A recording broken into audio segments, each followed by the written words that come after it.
بسم اللہ الرحمن الرحیم۔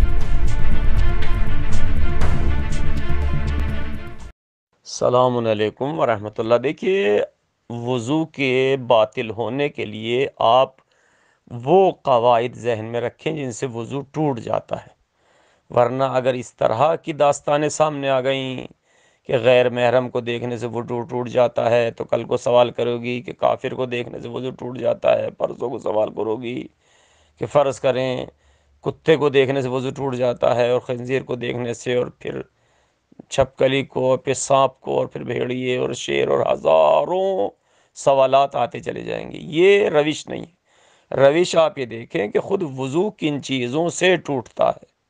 اگر وہ چیزیں آپ کے سامنے ہیں تو پھر یہ سوالات آپ کے سامنے کبھی آئیں گے ہی نہیں۔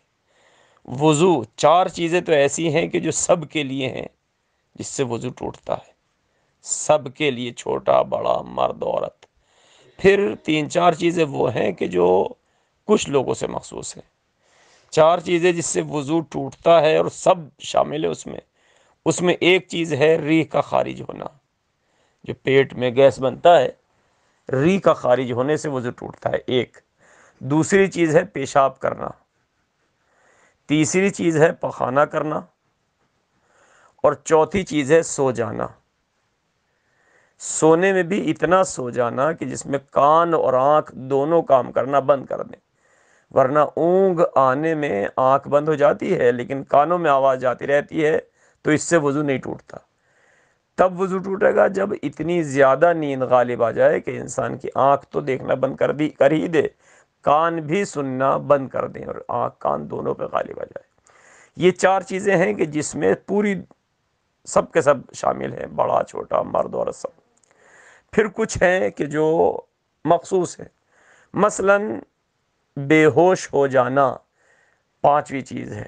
بے ہوش بھی اگرچہ ظاہری طور سے عمومی لگتی ہے، لیکن نہیں، معمولاً بچے یوں ہی عام طور پر بے ہوش نہیں ہوتے، بے ہوش مگر یہ کہ ان کے ساتھ کوئی حادثہ پیش آئے، جبکہ بڑے لوگ بہت سی چیزیں کھا کے بھی بے ہوش ہو جاتے ہیں۔ خدا نہ کرے بہرحال ایسی کوئی چیز استعمال کریں، لیکن بے ہوشی وضو کو باطل کر دیتی ہے۔ یہ پانچویں چیز ہے۔ چھٹی چیز ہے جنابت، یعنی ہر وہ کام کہ جس سے آپ پر غسل جنابت واجب ہو جائے، سمجھے وضو بھی ٹوٹ گیا ہے اگر آپ پہلے سے وضو میں تھے۔ یہ چھٹی چیز۔ ساتویں چیز ہے، ساتویں، آٹھویں، نویں، جو صرف عورتوں سے مخصوص ہے، خون حیض، خون استحاضہ، خون نفاس۔ ان میں سے کوئی سا بھی خون آ جائے تو سمجھیں اگر پہلے سے وضو تھی تو وضو ٹوٹ گئی ہے۔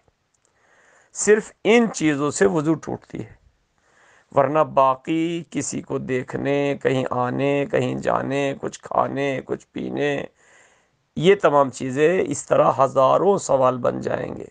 آپ ہمیشہ یہ یاد رکھیں کہ وضو کن چیزوں سے ٹوٹتی ہے، وہ ذہن میں رکھیں گے تو پھر اس طرح کے سوال سامنے نہیں آئیں گے۔